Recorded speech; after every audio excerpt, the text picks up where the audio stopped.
Even if you don't know who God is, even if you don't know what Judaism is, listen to something here and just let it move you. We're dreaming the world to come, spiraling in time, dreaming alive, dreaming alive, dreaming the world to come, dreaming alive, dreaming alive, can you hear our song? Hi, I'm Rebecca. I'm Nomi. And this Is Dreaming the World to Come. This is Dreaming the World to Come, a project where we reimagine time and the ways we relate to it, aligning with ancestral Jewish traditions and honoring the diverse voices and experiences of the diaspora, past, present, and future, and the magnificent humans who have been dreaming of a just world for millennia. Rebecca and I are both queer, non-binary, white, disabled Jews and Hebrew priestesses or priestesses, and we live in the Pacific Northwest on Squaxin land, also known as the Stechas Village, known colonially as Olympia, Washington. In addition to this podcast, we create a planner that combines Hebrew, Gregorian, and moon calendars. This year's is called Indwelling Dreams of Olam Haba. This podcast will be coming out at the beginning of each Hebrew month and will include our takes on that month and an interview with a contributor who wrote about that month in the planner. You don't need the planner to enjoy the podcast, but you can buy it at www.dreamingtheworldtocome.com. We also have a Patreon where you can support us, and that allows us to continue making this podcast and paying the contributors and editors and ASL interpreters. And you can join for as little as $1 a month. And then you get access to the full conversation with our contributor, which there's so much wisdom that they share with us every month. And we would love for you to be able to receive all of that.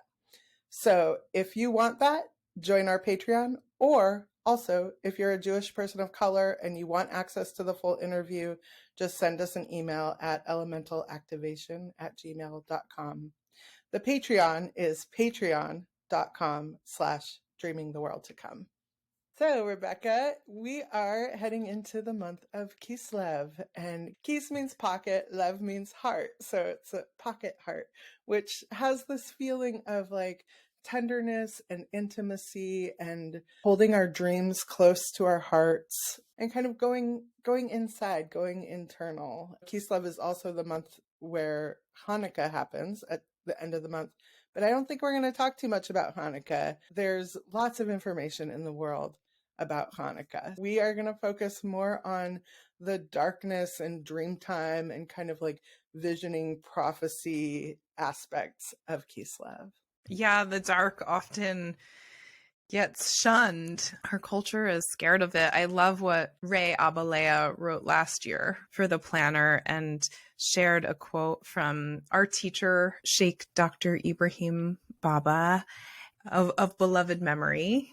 And Baba talks about the demonization of the dark and says, demonization of the dark is at the root of body hatred, hatred of women and their bodies, destruction of peoples, the colors of the earth, fear and hatred of the erotic, queer, transphobia, Islamophobia, Judeophobia, fear and hatred of paganism and earth-based traditions, fear and hatred of people with disabilities, fear of wombs, fear of tombs. And Ray says, the luminous dark is the place of both death and birth. Yeah. And I love that framing. It makes me sad, and it also, it's nice to actually just hear that articulated, how so much of the oppression that so many of us experience is based in this fear of the dark and just kind of the squishy internal unknown places of our bodies and the earth. You know, I think, yeah, we all grow up taught a fear of that we have to then learn how to reorient to and learn how to love in order to be liberated or empowered. Yeah, I also wonder about what's the right fear of the dark, or a balanced, like right-sized fear of the dark. The unknown, what you don't see in the shadows, for ancient humans has always been real. Like, oh yeah, something could jump out and chase you, or, like there's that fear. We have that fear for a reason too. I was also just thinking about the ways that we can use the dark to be the thing that's hiding or that might jump out, or, like the power in that. What are the ways that being comfortable in the darkness gives us a kind of power that is scary to the establishment, and the ways that that can both be demonized and used in oppressive ways? I feel like that's a lot of what anti-Semitism is based in, is thinking that like Jews are behind the scenes, like manipulating things, off screen, or like witches are like casting spells on you. But it's like, well, what does it mean to be someone who maybe has less power on an institutional level? And so we inhabit these places of darkness in order to access a different kind of power. I just had this sense of like being in that place of that kind of power and having like a hand held out. Like it is possible to not be afraid, and it's like in order to be in our own wholeness, like being able to reach back towards that hand. I feel Baba really embodied that in their living life. They are someone who related with everyone. To me, that relationality that they were able to act out in life really showed the work that they did to work through those fears. Like, I feel like there was like no one that Baba didn't in some way relate with. Yeah. And they let it be known. Like, I remember one time I was talking about doing performance art. Well, they saw me do that piece where I was in the mountain for Shavuot and came out like speaking at the mountain. And then not that night, but another time, started talking to me about like performance art that they did. I was like, oh my God, you have done everything. Like, you had your hand in everything. And I just remember being like kind of flabbergasted, and just so seen and felt so connected. Yeah. And like, I'm going to cry because I just was like, me, who felt very different in our lived experiences from Baba, but still found a way to really intimately connect with me. I had that experience with Baba too. Ibrahim Baba loved what they called my fierceness, and like the ways that I sometimes feel like the ways that I show up in spiritual space is not like squishy enough or something, or not like, I mean, I definitely have my squishy and soft and sweet aspects. And I also have some like kind of hard edges. And I felt that part of myself really loved and really seen as like a spiritual gift by Baba. And yeah, that's so much like both of those stories are like Baba reaching out a hand towards these parts of ourselves that might feel separate. Yeah. Beautiful. Yeah. And just the desire to weave that web that they embodied, that still lives in us, that we still continue to continue weaving the web that they started. Baba died in 2016, I believe, in February of 2016, and was a really incredible teacher and continues to be a teacher. Like, I didn't even know we were going to talk about Baba really here, and that's like, it feels so core now to this conversation. In our interview with Hadar, she talks about prophecy as this core aspect of her Jewishness and her spirituality in relationship to God. And I feel like all of this stuff around fear of the dark, around dreams and visions is all kind of like intertangled with our movement towards calling in the world to come as well. And Kislev gives us an opportunity to make a lot of these connections and let it kind of stew and digest in the dark for a while. I think that's a good transition to talking about dreams and sleep time, which are so revered in Jewish practice and culture. There's this acknowledgement of the preciousness and sacredness of dream and sleep time in the prayers that we say before we go to bed and when we wake up. The angel prayer that we say before we go to bed, we invoke the angels and invite them to surround us and protect us when we sleep. And then we wake up and we sing Moda Ani and we give thanks for our life immediately, wash our hands and our We're face. being returned back thanks. into consciousness in this way, back into our bodies. Yeah, and using water to help with the transition.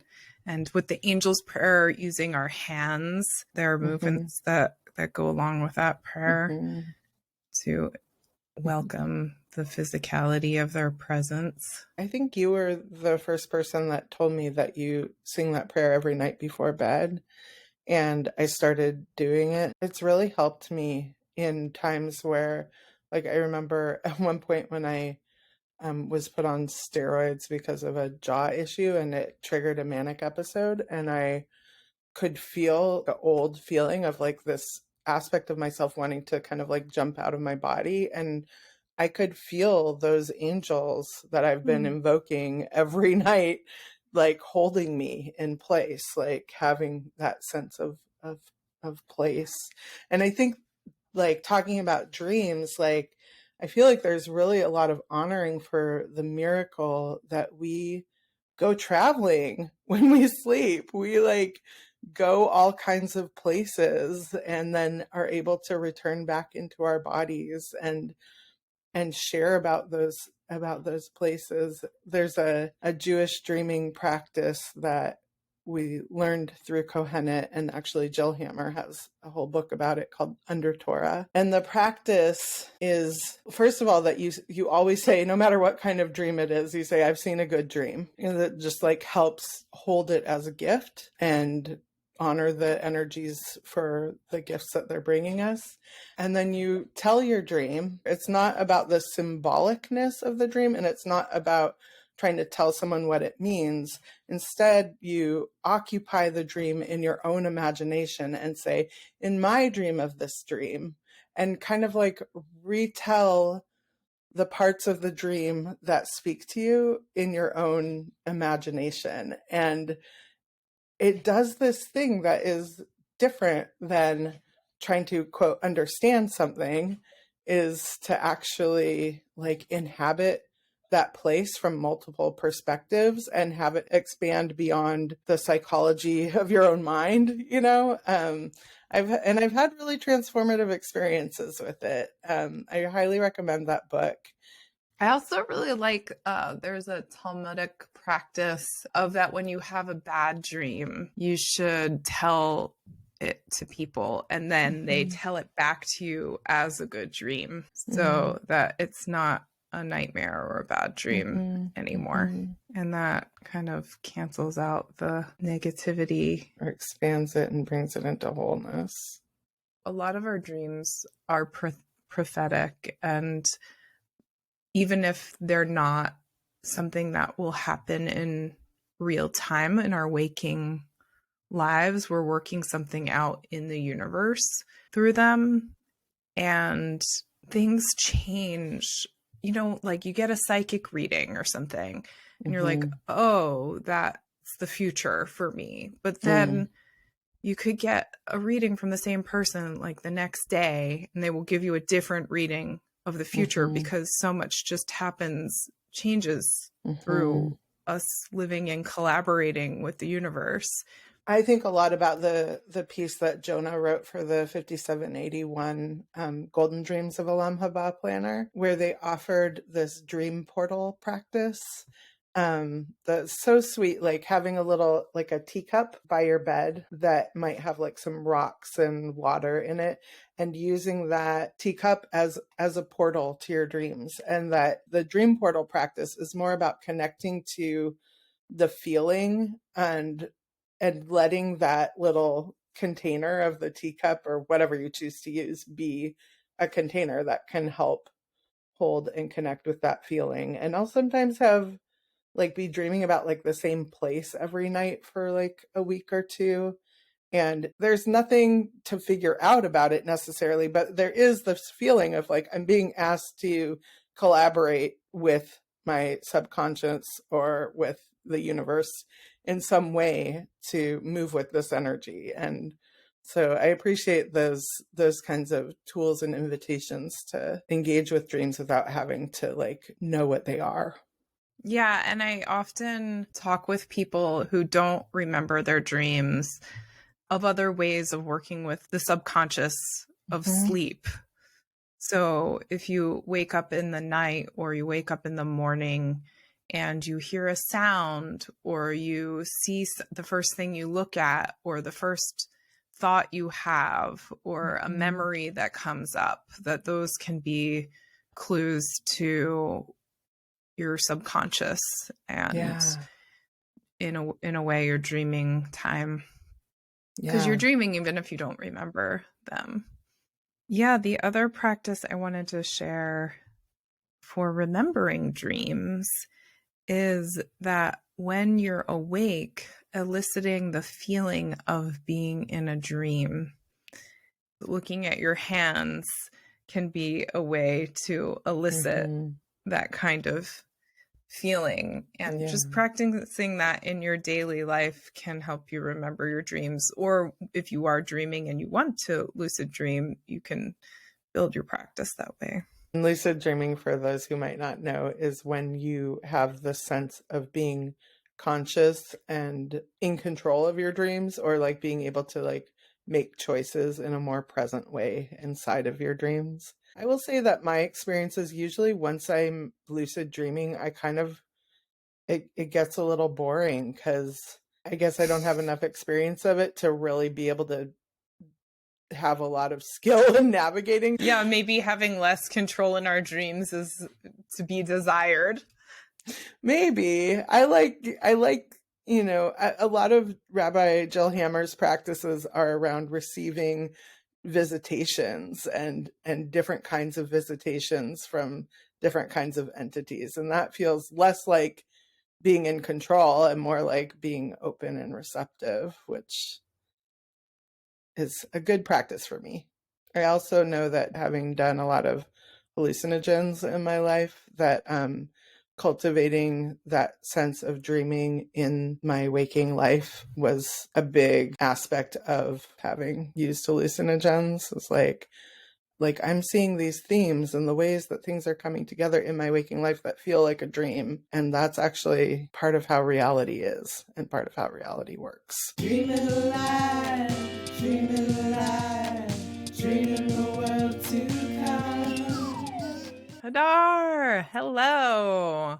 I'm so excited to be talking with you today. Hi, thank you for having me. Excited to be here. We've been really excited. I'm going to just read a bio to get us started and orient people to who you are. Hadar Cohen, she, her, is a Mizrahi feminist, multimedia artist, healer, and educator. She's a Jewish mystic who works to build decolonial frameworks for worshiping God. Hadar teaches Jewish scripture and embodied practices through her own mystical devotional school called Malchut. She's an artist, and her mediums include performance, movement, writing, weaving, sound, and ritual. Check out her work at hadarcohen.me and on Instagram, where she has a very active account at hadarcohen32. Welcome, Hadar. Welcome, Hadar. Thank you. Thank you so much. So we're just talking about all the different things that you offer. There's this combination of this really embodied relationship to God and the divine, and then your work around anti-Semitism and your work around Palestinian solidarity, and just how powerful and important your voice is, and just really so appreciating the work that you're doing on all these fronts. Like, I personally have benefited from them, and I know a lot of people are really listening to you. Yeah, it's really, I just want to say that it's really nice to be in this space because it's because of the work that I'm doing. I think within myself, I feel so rooted in my Jewishness and in my belonging to Judaism.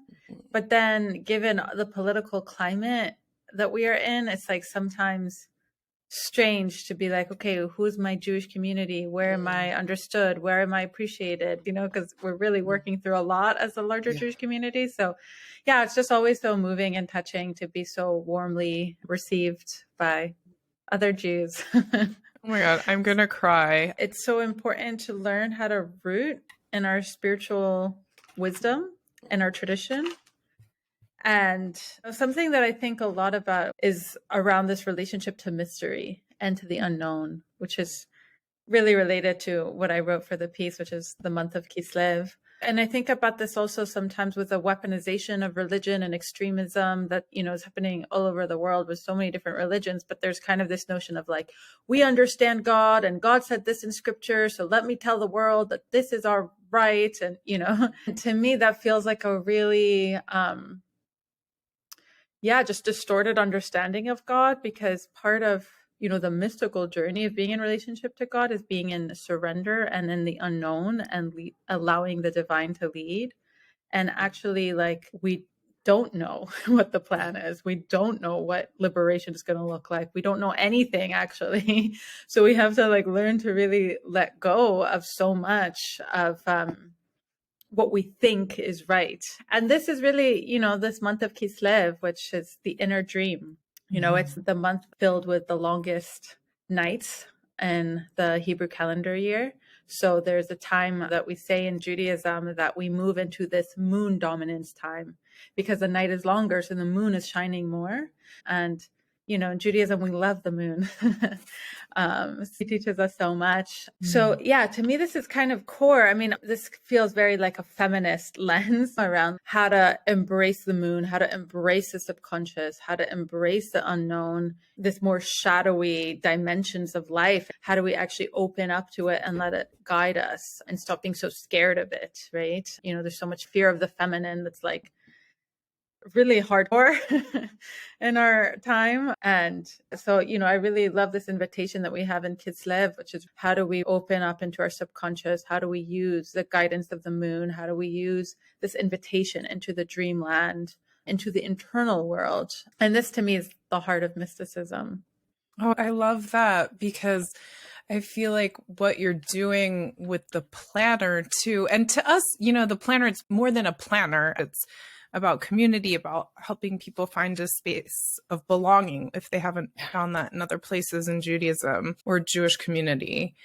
And I feel like you're invoking an invitation deeper into the dreaming of the whole project. Yeah. And, I think this is so related to the prophetic lineage in Judaism. Throughout Jewish history, we have different roles around different Jewish leaders. And in the modern age, we really settled on this rabbinic role, like the rabbi is the classic model of Jewish leadership. But that's not the only model that we have in Judaism, right? We have the prophet, we have the priestess, we have so many different ways of communal leadership. And I think also so much of my work is bless the rabbis, we love the rabbis. And how do we also have other forms of Jewish leadership? And I think this prophetic lineage, which is a truth-telling lineage, a justice-oriented one, it's like so many Jews, I feel, are looking for this. They're like, okay, what is the prophetic truth? Prophecy is usually very uncomfortable to hear because there's risk there. There's things that we need to let go of in order to come into the greater truth. But I think that there's something that is happening right now in the subconscious around this revival of this Jewish prophetic lineage. And I think a lot of people are really asking, what does that mean? What does that mean to not just be a religion of, the people of the books, but also the people of action, the people of justice, the people of listening, the people of direct relationship with God. These are things that I really care about. And it's funny because sometimes people are like, oh, Hadar, will you be my rabbi? And I'm like, I'm not a rabbi. That's not my vibe. I'm into the prophetic and priestly lineages. People are really in this vulnerable place because it's like they want to reconnect to Judaism. They don't know exactly how or what that means. They don't know where to turn to. And then sometimes they go into these Jewish institutions and they have this very rigid way of like Jewishness that comes also with a certain political lifestyle, or even just like a like more patriarchal view. There's so much wrestling we have to do around Judaism and Jewishness and patriarchy, and how do we really like take patriarchy out of our midst. And for me, I feel like, okay, first of all, we need to talk about the trauma of assimilation, because that's a trauma. It comes from centuries of oppression and also US political dynamics. So let's first hold sensitivity and space for what that means. And then second, how do we actually understand that there's been so much rupture in terms of learning scripture, in terms of understanding what even our holidays are about, to understanding Hebrew, like all these things. So it's not just about rebuilding those skill set, but it's also about like, how do we return to our own inner wisdom and let that guide us, instead of constantly being dependent on the leader or the rabbi or the institution. When I teach a lot of Jewish mysticism, I teach a lot of Torah and scripture. And, a lot of times I have Jewish people coming to my classes and they feel so scared and so intimidated to even just learn one line, because they're like, I don't even know what any of this means. And I really try to be like, okay, let's just listen to the body. It's okay if you don't know all of it. I mean, Jewish tradition is so expansive. There's so much. None of us know all of it. But it's like, how do we regain this intimacy with our tradition and feeling like really we belong to it and it belongs to us? Yeah, that intimacy. I just got back from Jerusalem, and I was born in Jerusalem. And both my grandparents passed, but there were people that were super important in my understanding of Judaism. My grandma was like so filled with unconditional love. My grandfather was like so devotional and deep in prayer. It's really interesting because when he passed, he was, a pretty well-respected prayer leader in Jerusalem. And I found like all these letters that community members wrote about him after his death. And there was this one guy who was like, I never like believed in God. I don't really understand what Judaism is, but like I would show up every Shabbat just to hear you sing, because there was something in your voice that just connected me to God immediately. And I didn't need to like believe in God to feel it. And yeah, I just, that's so awesome. I just like feel like that's my lineage around like, even if you don't know who God is, even if you don't know what Judaism is, listen to something here and just let it move you. There's a lot of grief and sadness that I'm still holding around the loss of my grandparents, because it would have been so cool. My grandfather died when I was like 5, but it would have been super cool to have him as my spiritual mentor. He still Sounds is. Like he still is. Yeah. He was actually like such a deep guide for me in my Jewish spiritual life. I think they really kind of knew like who I would become. So they just left me so much resource, and especially as a Jewish person, I feel so blessed by this. And my grandfather, he was a singer.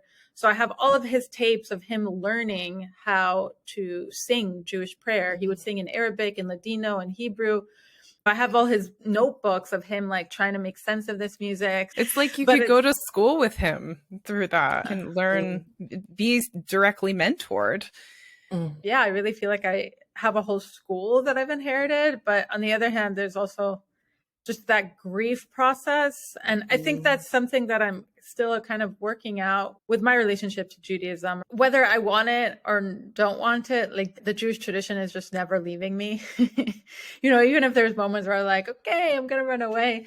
It's just here. It's in my body. It's in my dreams. It's in my speech. It's this aliveness, But I'll also be honest that it's like, I just got back from Jerusalem, and it's really hard because I was there for the high holiday season, and it's so challenging being there, seeing what is being done in the name of Judaism, because you end up feeling so frustrated and so upset. And then it's really hard to celebrate Jewish holidays there, which is so ironic because it's supposed to be this Jewish state, Jewish Liberation Project, whatever, but it's not, because it just feels so horrible to celebrate Sukkot while seeing what was happening to Palestinians in the same day. So then I have this experience of like, I don't want to celebrate these holidays, you know, this like kind of rebellion against it. Yeah. It's just a sad thing, because I'm like, okay, if I really want to practice my Jewish holidays, like I can't be in Jerusalem, which is such a strange reality. You know, it's such a heartbreak around how the Israeli state turned Arabic into the language of the enemy, or like this terrorist language, because Arabic is such a Jewish language. Like there's so much of our tradition written in Arabic. And now we basically just lost connection to all of that because Arabic was just like wiped off our tongue. I remember in Tel Aviv, there's like these songs of peace circles, and they do these like, oh, let's sing songs in all languages. So they literally have 10 different languages, like Spanish, Russian, Portuguese, Italian, so many languages, and Arabic is not included. It's really wild to me. Wild is, you know, an understatement. But so painful. And there's another thing that exists, that actually there's a deep love that Palestinians have for Judaism, because it was part of Palestine. It was part of the Arab world. Yes. And I think this is where, you know, in the Jewish community, we get tripped up. You know, this is so much of my work. I think that's why my work is so successful in this way, because for so long in the Jewish community, when we did solidarity work with Palestinian community, we just centered the Ashkenazi experience. You know, in Hebrew, you have this phrase called the Brit Ashkenazit Palestinit, the covenant between Ashkenazim and Palestinians. So it's like this covenant that it's like, we're going to come together and like leave out the Mizrahi, leave out the Arab Jews. Wow. And you see, politically, it just doesn't work because there's too many gaps. And even I have so many of my Palestinian friends, you know, they say this to me. They're like, we know from our grandparents that they had Jewish friends. We grew up on these stories. And now it's like there's this rupture and this pain and suppression, the separation, all of it. So I think that there's a lot of dynamics there going on that we really need to break down. And, you know, so much of my work, not just in Palestine, but the wider Arab region, is around this reconnection to Jewishness. And I think a lot of non-Jewish Arabs feel it. They feel the loss of what happened when Arab Jews and were displaced and Judaism was pretty much like ruptured from so many of the lands. So this is part of my frustration. Like it would make the most sense in Jewish community when we do Palestine solidarity work to center Arab Jews, because who else are you going to center right now? You know, right. But that hasn't happened. That hasn't been happening, both because there's so much racism in our community towards Arab Jews. You know, sometimes in the political left Jewish space, there's this leftist Ashkenazi Jews, like they love Palestinians, but they hate Arab Jews. And you're just like, how does this make any sense? And it's really unpleasant history and dynamic. You know, I had a recent Palestinian friend who's been part of activism work for a long time. And, you know, after Oslo, there was all these Israel-Palestine dialogue groups that came, and they basically excluded Mizrahim, Arab Jews, from being part of it. It was just Ashkenazi Jews talking to Palestinians, which is part of why it didn't work at all. But I have a Palestinian friend who's been basically involved with that for most of his life. And he said to me recently, you know, ever since I was a kid, I asked, where are the Mizrahim? Why aren't they part of this conversation? And they just told us that the Mizrahim were too right-wing to join. And the level of heartbreak I felt when I heard that, I was like, ouch. First of all, Ashkenazim speaking on our behalf around our politics. And second of all, this larger racial dynamic that happens, that like people in the Jewish community just blame Mizrahim for Zionism, for right-wing Zionism, and completely hide that actually was started in Europe, that it's actually largely Ashkenazim who are enacting the settler colonialism, that are in the Knesset, that are in the parliament, that are in high offices in the IDF. And it's like, oh, the Mizrahim are right-wing. And then we're excluded from conversations with Palestinians. So it's like, until we really rupture and dismantle that dynamic, we're not going to be able to move much. And then what ends up happening in the Mizrahi community, in the Arab Jewish community, is that we feel so much resentment. We've been systematically excluded from this work for decades, even though we're also wounded by Zionism. But it's like the reason why we're not included in this conversation is because then we're going to actually have to bring up Zionism as a racial dynamic, as a form of racism. And the Jewish community is not ready to have that. You know, there's all these ways of Ashkenazi dominance that is really subtle. So it's like just being told over and over again that we're not allowed to bring our traditions, we're not allowed to bring our melodies, we're not allowed to bring this Arabic vibe because it triggers people. And then being excluded of the racial justice conversation, having Jewish communities not want to engage with Zionism as a racial project. And then, you know, on the occasion that they want to do cultural diversity things, they're like, well, how about you bring, you know, some yummy Sephardic dish to share. Yeah, you're like, that doesn't work. You don't know anything about our histories. You don't care anything about our traumas. And you're not really willing to seriously engage with what is happening to our community. I get so worked up about this because I'm like, soon, very similar to like the Holocaust survivor generation soon dying out. So it's like everyone's wanting to capture their stories. Soon also the generation of Arab Jews who actually lived in Baghdad, who lived in Cairo, who lived in Aleppo, who lived in all these places are also going to die out. And like, we need to have a massive archival project around this, but we just don't. And just to add a layer of that, though, in Europe, modernity very much created this rupture between secular and religious. But this is not something that Arab Jews really had to struggle with because we weren't affected by modernity in the same way. So when you see this with Mizrahi lineage communities, it's like they're so comfortable just having Shabbat in a very traditional way and then going to a film or going to a party. Like there's no contradiction in their mind around this, you know, and especially like my lineage also, because we were integrated into the Arab region. So there's so much there around both like our being able to hold so many worlds together and have them not contradict. And then also this sensual, mystical way of relating to Judaism, right? And I think that those are such deep teachings for the whole Jewish community right now. Yeah. So I think we have a lot to offer. This is my pitch for why you should include Arab Jews in your solidarity work. Yes. Sold. I think that one thing that I also work a lot with, and for years I've been lonely around it, but now I feel like there's more of community developing around it, which is this integration and intersection of spirituality and justice, which feels really vital and it feels like the heartbeat of the world to come. Because really it's like sometimes what we see in justice communities is people are really upset about oppression, which we all are. You know, it's really intense, the different systemic forms of oppression. But oftentimes we're not rooted in this spiritual understanding of divinity, of the flow of life, of this larger perspective. So we get really caught in our personal traumas. We get really caught in our ways of like critique culture, of judgment, really tearing each other down. You know, there's a lot of really toxic patterns there.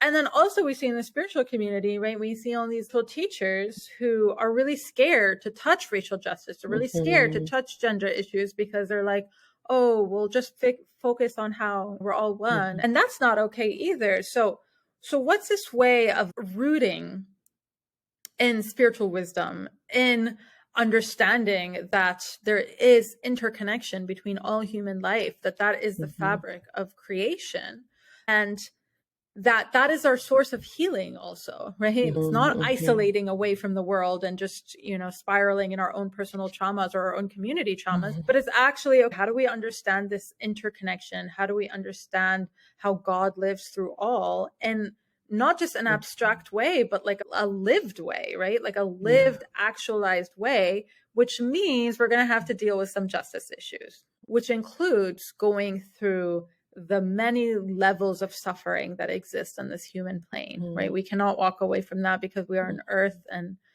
Earth is a very complicated place. And part of the dynamics of this place is really understanding and reckoning with human pain and oppression.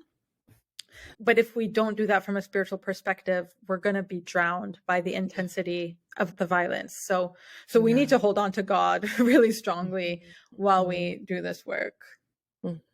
Beautiful. Thank you so much for being with us today and sharing your wisdom.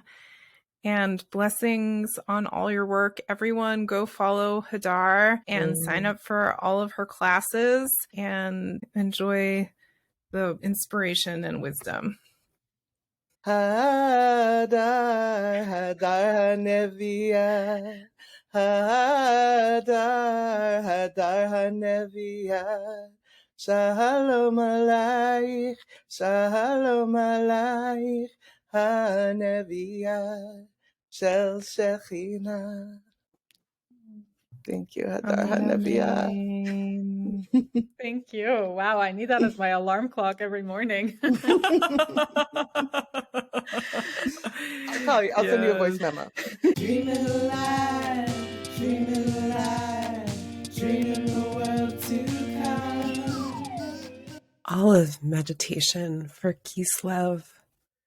The word for olive in Hebrew is zayit. Take a few deep breaths and imagine an old olive tree, gnarled branches, roots deep into earth, waxy leaves, and the hard fruit with hard pits. Kislev is olive season in Palestine, and often a time when Israel attacks our beloved Palestinian friends and keeps them from their harvest by uprooting their plants, their trees,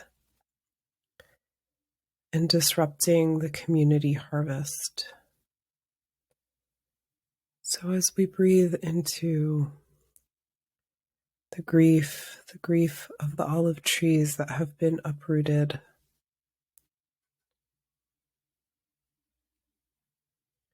we call on the golden light of olive oil, the light made by the oil that produced the miracle of Hanukkah. And we pray together that olive trees flourish, that their fruits are harvested in peace.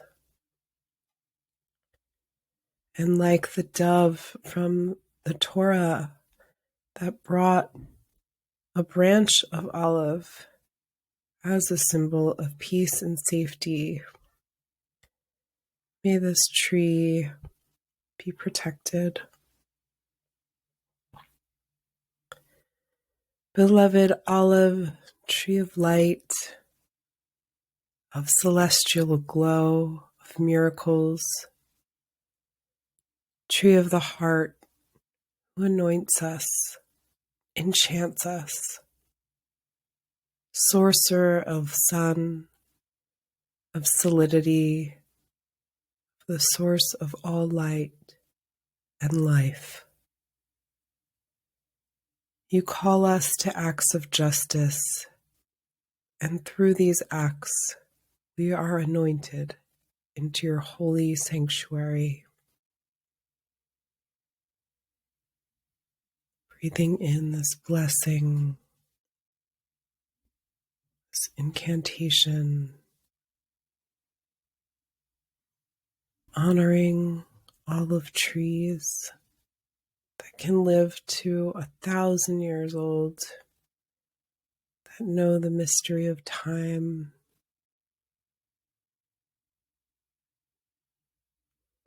Feeling our gratitude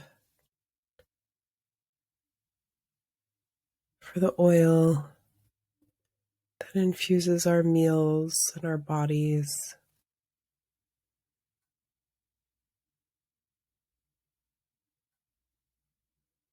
Thank you, Olive. Dreaming alive, dreaming the world to come. This is the part of our podcast where we talk about inspiring projects that are building the world to come that we want to see. So here we go with This Way to Olam Haba.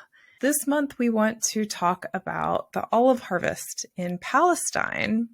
This is the time of year where people are doing the olive harvest, and the desecration of olive trees and this huge important part of Palestinian culture and economy from the Israeli government includes uprooting and cutting down over 800,000 olive trees and continued harassment and violence of people harvesting every year by the Israeli government and by settlers. So this year I was reading an article about Palestinians, all different ages of Palestinians getting together for the harvest and working to bring mass amounts of people there in order to help deter Israeli violence, to deter them stopping the olive harvest from happening or interrupting it.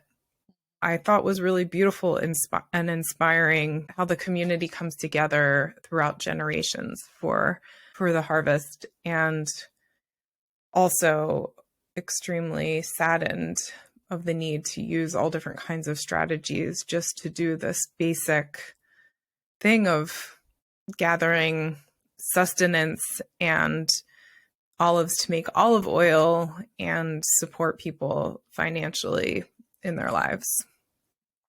I know we try to always buy Palestinian olive oil as much as we can, and the brands that we were using have become unavailable. And if folks can buy Palestinian olive oil, it supports those communities. When we talk about trees in Palestine, it just reminds me of the way that so many of us, like American Jews, have been kind of duped by the JNF, the Jewish National Fund, to support these colonial projects of tearing out olive trees and then planting. Traditionally, for many years, it was only like monospecies of pine trees that is not good for that ecosystem or that land, and putting like Jewish people's names on them and just kind of like covering up the villages and the olive groves that were there and putting plaques saying, this is this historical site from the Bible. And as a kid, I would often be told, like, time to collect tzedakah money, and that money all went to the JNF. And I remember my grandma giving me certificates. We'll probably talk about this maybe more in Shavuot because of Tu B'Shvat, the holiday of trees. Mm-hmm. But one thing that people can do now and anytime, I just went and made a donation while we were talking about this a minute ago, is go to the U.S. Campaign for Palestinian Rights. They have a campaign to plant olive trees. So you can kind of almost do the same thing where you're like, oh, I want to dedicate this to so-and-so. You can even like download a certificate that says that you planted an olive tree. And we made a tiny URL that makes it easy for you to find. So it's tinyurl.com/plant an olive tree. Plant an olive tree. Yeah. Let's support Palestinian families and these ancient groves of amazing trees. If you are not familiar with olive trees, look them up. They're really beautiful. And they can live to like 1,000 years old. You could make a tzedakah box and have that money go to U.S. Campaign for Palestinian Rights, planting olive trees. Yeah, that'd be awesome. Oh my gosh, I'm going to see my niece this coming weekend, and she is a year and a half from her bat mitzvah and starting to think about it. I'm like, oh, maybe that can be part of her bat mitzvah in some way. Beautiful. And now a couple of announcements. We have a Patreon, and you can visit us there. Patreon is a platform to support small projects and makers like us in getting this podcast up and going and paying for our expenses like editing and ASL interpretation, and paying our contributors for the interviews. you can become a member and support this podcast. We'd be very grateful for you to do that at patreon.com/dreaming the world to come. And you can become a member at any level. And when you do, you will get access to the full interview with our contributors. So you'll hear all the behind the scenes conversation that didn't get edited down and cut. And this month, Hadar is a wealth of knowledge and inspiration. So you don't want to miss the whole conversation. And we are having a Hanukkah sale, so you can get all the planners that you need to give to all of your friends for Hanukkah. There's still plenty of time to use and enjoy the planner. It's on sale for $36, which is double high. And you just go to our website, dreamingtheworldtocome.com. You don't need a discount code, just that's the price now. It's on sale. Enjoy. Enjoy the sale. Enjoy the sale. It's for you. Enjoy it. Have a great time at the sale. Good time. Double high sale. It's our double high Hanukkah blowout sale. Have a great time. Have a really good time. Have so much fun. It's just a blast.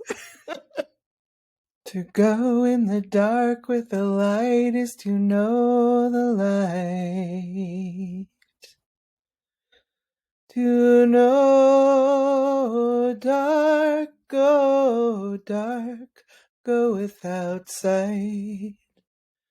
And find that the dark too moves and breathes, and is traveled by dark feet and dark wings. To go in the dark with the light is to know the light.